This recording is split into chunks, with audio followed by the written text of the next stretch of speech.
ओम श्री अनंत कोटि ब्रह्मांड नायक राजाधिराज योगिराज पार ब्रह्म श्री सच्चिदानंद समर सद्गुरु साईनाथ महाराज आपकी जय हो, आपकी जय हो। बाबा, आज श्री साई सचरित्र का अध्याय 12। हे मेरे मालिक, हे सद्गुरु, अपनी कृपा करो, अपना आशीर्वाद दो कि यह पाठ सब भक्तों के चित्त में उतरे।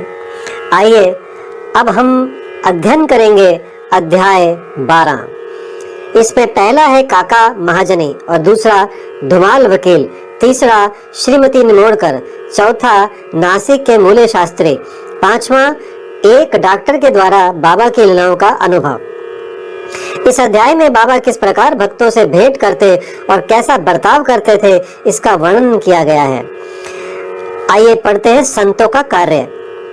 हम देख चुके हैं कि ईश्वरीय अवतार का ध्येय साधु जनों का परित्राण और दुष्टों का संहार करना है, परंतु संतों का कार्य तो सर्वथा ही भिन्न ही है। संतों के लिए साधु और दुष्ट प्रायः एक समान ही हैं। यथार्थ में उन्हें दुष्कर्म करने वालों की प्रथम चिंता होती है और वे उन्हें उचित पथ पर लगा देते हैं। वे भवसागर के कष्टों को सोखने के लिए अगस्त्य के सदृश हैं और अज्ञान तथा अंधकार का नाश करने के लिए सूर्य के समान है। संतों के हृदय में भगवान वासुदेव निवास करते हैं, वे उनसे पृथक नहीं है। श्री साईं भी उसी कोटि में है जो कि भक्तों के कल्याण के निमित्त ही अवतीर्ण हुए थे। वे ज्ञान ज्योति स्वरूप थे और उनकी दिव्य प्रभा अपूर्व थी। उन्हें समस्त प्राणियों से समान प्रेम था। वे निष्काम तथा नित्य मुक्त थे। उनकी दृष्टि में शत्रु, मित्र, राजा और भिक्षुक सब एक समान थे। पाठकों, अब कृपया उनका यश श्रवण करें। भक्तों के लिए उन्होंने अपना दिव्य गुण समूह पूर्णतः प्रयोग किया और सदैव उनकी सहायता के लिए तत्पर रहे। उनकी इच्छा के बिना कोई भक्त उनके पास पहुंच ही न सकता था। यदि उनके शुभ कर्म उदित हुए हैं तो उन्हें बाबा की स्मृति भी कभी नहीं आई। यदि उनके शुभ कर्म उदित नहीं हुए हैं तो उन्हें बाबा की स्मृति भी कभी नहीं आई और ना ही उनकी लीलाएं उनके कानों तक पहुंच सकी। तब फिर बाबा के दर्शनों का विचार कर भी उन्हें कैसे आ सकता था। अनेक व्यक्तियों की श्री साईं बाबा के दर्शन की इच्छा होते हुए भी उन्हें बाबा के महासमाधि लेने तक कोई योग प्राप्त न हो सका। अतः ऐसे व्यक्ति जो दर्शन लाभ से वंचित रहे हैं, यदि वे श्रद्धा पूर्वक साईं लीलाओं का अनुसरण करेंगे तो उनकी साईं दर्शन की इच्छा बहुत कुछ सीमा तक तृप्त हो जाएगी। भाग्यवश यदि किसी को किसी प्रकार बाबा के दर्शन हो भी गए तो वह वहां अधिक ठहर ना सका। इच्छा होते हुए भी केवल बाबा की आज्ञा तक ही वहां रुकना संभव था और आज्ञा होते ही स्थान छोड़ देना आवश्यक हो जाता था। अतः यह सब उनकी शुभ इच्छा पर ही अवलंबित था। अब जानते हैं काका महाजनी। एक समय काका महाजनी बंबई से शिरडी पहुंचे। उनका विचार एक सप्ताह ठहरने और गोकुल अष्टमी उत्सव में सम्मिलित होने का था। दर्शन करने के बाद बाबा ने उनसे पूछा, तुम कब वापस जाओगे? उन्हें बाबा के इस प्रश्न पर आश्चर्य सा हुआ। उत्तर देना तो आवश्यक ही था, इसलिए उन्होंने कहा कि जब बाबा आज्ञा दें। बाबा ने अगले दिन जाने को कहा। बाबा के शब्द कानून थे जिनका पालन करना नितांत आवश्यक था। काका महाजनी ने तुरंत ही प्रस्थान किया। जब वे बंबई में अपने ऑफिस में पहुंचे तो उन्होंने अपने सेठ को अति उत्सुकता पूर्वक प्रतीक्षा करते पाया। मुनीम के अचानक ही अस्वस्थ हो जाने के कारण काका की उपस्थिति अनिवार्य हो गई थी। सेठ ने शिरडी को जो पत्र काका के लिए भेजा था वह बंबई के पते पर उनको वापस लौटा दिया गया। अब पढ़ते हैं भाऊ साहेब धुमाल। अब एक विपरीत कथा सुनिए। एक बार भाऊ साहेब धुमाल एक मुकदमे के संबंध में निफाड़ के न्यायालय को जा रहे थे। मार्ग में वे शिरडी उतरे। उन्होंने बाबा के दर्शन किए और तत्काल ही निफाड़ को प्रस्थान करने लगे, परंतु बाबा की स्वीकृति प्राप्त न हुई। उन्हें शिरडी में एक सप्ताह और रोक लिया। इसी बीच में निफाड़ के न्यायाधीश उदर पीड़ा से ग्रस्त हो गए। इस कारण उनका मुकदमा किसी अगले दिन के लिए बढ़ाया गया। एक सप्ताह बाद भाऊ साहब को लौटने की अनुमति मिली। इस मामले की सुनवाई कई महीनों तक और 4 न्यायाधीशों के पास हुई। फलस्वरूप धुमाल ने मुकदमे में सफलता प्राप्त की और उनका मुवक्किल मामले में बरी हो गया। अब पढ़ते हैं श्रीमती निमोड़कर। श्री नाना साहब निमोड़कर, जो निमोड़ के निवासी और अवैतनिक न्यायाधीश थे, शिरडी में अपनी पत्नी के साथ ठहरे हुए थे। निमोड़कर तथा उनकी पत्नी बहुत सा समय बाबा की सेवा और उनकी संगति में व्यतीत किया करते थे। एक बार ऐसा प्रसंग आया कि उनका पुत्र बेलापुर में रोग से पीड़ित हो गया। तब उसकी माता ने वहां जाकर अपने पुत्र और अन्य संबंधियों से मिलने तथा कुछ दिन वहीं व्यतीत करने का निश्चय किया, परंतु श्री नाना साहब ने दूसरे दिन ही उन्हें लौट जाने को कहा। वे असमंजस में पड़ गई कि अब करना क्या चाहिए, परंतु बाबा ने सहायता की। शिरडी से प्रस्थान करने के पूर्व वे बाबा के पास गई। बाबा साठेवाड़ा के समीप नाना साहब और अन्य लोगों के साथ खड़े हुए थे। उन्होंने जाकर चरण वंदना की और प्रस्थान करने की अनुमति मांगी। बाबा ने उनसे कहा, शीघ्र जाओ, घबराओ नहीं। शांत चित्त से बेलापुर में 4 दिन सुखपूर्वक रहकर सब संबंधियों से मिलो और तब शिरडी आ जाना। बाबा के शब्द कितने सामयिक थे। श्री निमोड़कर की आज्ञा बाबा द्वारा रद्द हो गई। अब पढ़ते नासिक के मूले शास्त्री यानी ज्योतिषी। नासिक के एक कर्मनिष्ठ अग्निहोत्र ब्राह्मण थे जिनका नाम मूले शास्त्री था। इन्होंने 6 शास्त्रों का अध्ययन किया था और ज्योतिष तथा सामुद्रिक शास्त्र में भी पारंगत थे। वे एक बार नागपुर के प्रसिद्ध करोड़पति श्री बापू साहेब बूटी से भेंट करने के बाद अन्य स्वजनों के साथ बाबा के दर्शन करने मस्जिद में गए। बाबा ने फल बेचने वाले से अनेक प्रकार के फल और अन्य पदार्थ खरीदे और मस्जिद में उपस्थित लोगों में उनको वितरित कर दिया। बाबा आम को तो इतनी चतुराई से चारों ओर दबा देते थे कि चूसते ही संपूर्ण रस मुंह में आ जाता तथा गुठली और छिलका तुरंत फेंक दिया जाता था। बाबा ने केले छीलकर भक्तों में बांट दिए और उनके छिलके अपने लिए रख लिए।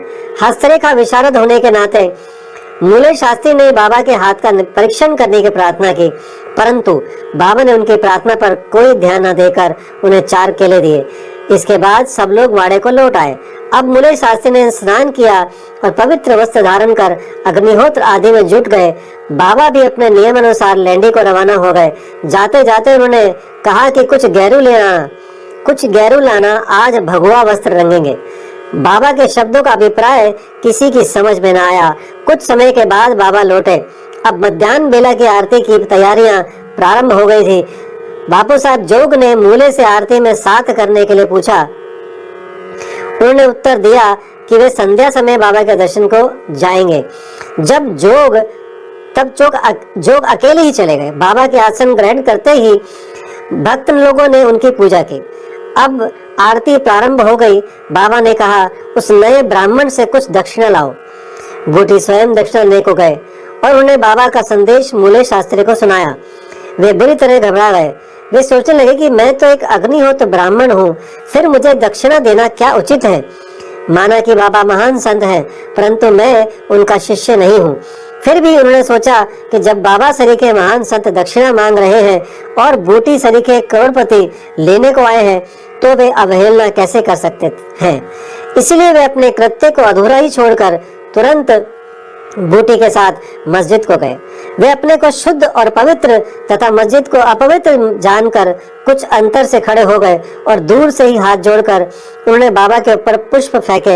एकाएक उन्होंने देखा कि बाबा के आसन पर उनके कैलाशवासी गुरु घोलप स्वामी विराजमान हैं। अपने गुरु को वहां देखकर उन्हें महान आश्चर्य हुआ। कहीं यह स्वप्न तो नहीं है? नहीं, यह स्वप्न नहीं है, मैं पूर्ण जागृत हूँ। परंतु जागृत होते हुए भी मेरे गुरु महाराज यहाँ कैसे आ पहुंचे? कुछ समय तक उनके मुंह से एक भी शब्द न निकला। उन्होंने अपने को चिकोटी ली और पुनः विचार किया, परंतु वे निर्णय ना कर सके कि कैलाशवासी गुरु घोलप स्वामी मस्जिद में कैसे आ पहुंचे। फिर सब संदेह दूर करके वे आगे बढ़े और गुरु के चरणों पर गिरकर हाथ जोड़कर स्तुति करने लगे। दूसरे भक्त तो बाबा की आरती गा रहे थे, परंतु मूले शास्त्री अपने गुरु के नाम की गर्जना कर रहे थे। फिर सब जाति पाति का अहंकार तथा पवित्रता और अपवित्रता की कल्पना त्याग कर वे गुरु के श्री चरणों पर पुनः गिर पड़े। उन्होंने आंखें मूंद ली, परंतु खड़े होकर जब उन्होंने आंखें खोली तो बाबा को दक्षिणा मांगते हुए देखा। बाबा का आनंद स्वरूप और उनकी अनिवर्चनीय शक्ति देख मूले शास्त्री आत्म विस्मृत हो गए। उनके हर्ष का पारावार न रहा। उनकी आंखें अश्रुपूरित होते हुए भी प्रसन्नता से नाच रही थी। उन्होंने बाबा को पुनः नमस्कार किया और दक्षिणा दी। मूले शास्त्री कहने लगे कि मेरे सब संशय दूर हो गए। आज मुझे अपने गुरु के दर्शन हुए। बाबा की अद्भुत लीला देखकर सब भक्त और मूले शास्त्री द्रवित हो गए। घेरू लाओ, आज भगवा वस्त्र रंगेंगे। बाबा के इन शब्दों का अर्थ अब सबकी समझ में आ गया। ऐसी अद्भुत लीला श्री साईं बाबा की थी। अब पढ़ते हैं डॉक्टर। एक समय एक मामलतदार अपने डॉक्टर मित्र के साथ शिरडी पधारे। डॉक्टर का कहना था कि मेरे इष्ट श्री राम हैं, मैं किसी यवन को मस्तक न नमाऊंगा। अंत वे शिरडी जाने में असहमत थे। मामलतदार ने समझाया कि तुम्हें नमन करने को कोई बाध्य न करेगा और न ही तुम्हें कोई ऐसा करने को कहेगा, अतः मेरे साथ चलो, आनंद रहेगा। वे शिरडी पहुंचे और बाबा के दर्शन को गए, परंतु डॉक्टर को ही सबसे आगे जाते देख और बाबा की प्रथम चरण वंदना करते देख सबको बड़ा विस्मय हुआ। लोगों ने डॉक्टर से अपना निश्चय बदलने और इस भांति एक यवन को दंडवत करने का कारण पूछा। डॉक्टर ने बताया कि बाबा के स्थान पर उन्हें अपने प्रिय इष्ट देव श्री राम के दर्शन हुए और इसलिए उन्होंने नमस्कार किया। जब वे ऐसा कह ही रहे थे तभी उन्हें साईं बाबा का रूप पुनः दिखने लगा। वे आश्चर्यचकित होकर बोले, क्या ये स्वप्न है? ये यवन कैसे हो सकते हैं? अरे अरे, यह तो पूर्ण योग अवतार है। दूसरे दिन से उन्होंने उपवास करना प्रारंभ कर दिया। उन्होंने प्रतिज्ञा की कि जब तक बाबा स्वयं बुलाकर आशीर्वाद नहीं देंगे तब तक मस्जिद में कदापि न जाऊंगा। इस प्रकार 3 दिन व्यतीत हो गए। चौथे दिन उनका एक इष्ट मित्र खानदेश से शिरडी आया। वे दोनों मस्जिद में बाबा के दर्शन करने गए। नमस्कार होने के बाद बाबा ने डॉक्टर से पूछा, आपको बुलाने का कष्ट किसने किया? आप यहाँ कैसे पधारे? यह प्रश्न सुनकर डॉक्टर द्रवित हो गए और उसी रात्रि को बाबा ने उन पर कृपा की। डॉक्टर को निद्रा में ही परमानंद का अनुभव हुआ। वे अपने शहर लौट आए तो भी उन्हें 15 दिनों तक वैसा ही अनुभव होता रहा। इस प्रकार उनकी साईं भक्ति कई गुना बढ़ गई। उपयुक्त कथाओं की शिक्षा विशेषता मूले शास्त्री की यही है कि हमें अपने गुरु में दृढ़ विश्वास होना चाहिए। अगले अध्याय में बाबा की अन्य लीलाओं का वर्णन होगा। श्री सद्गुरु साईनाथ प्रणमस्तु। शुभम भवतु। ओम साई राम।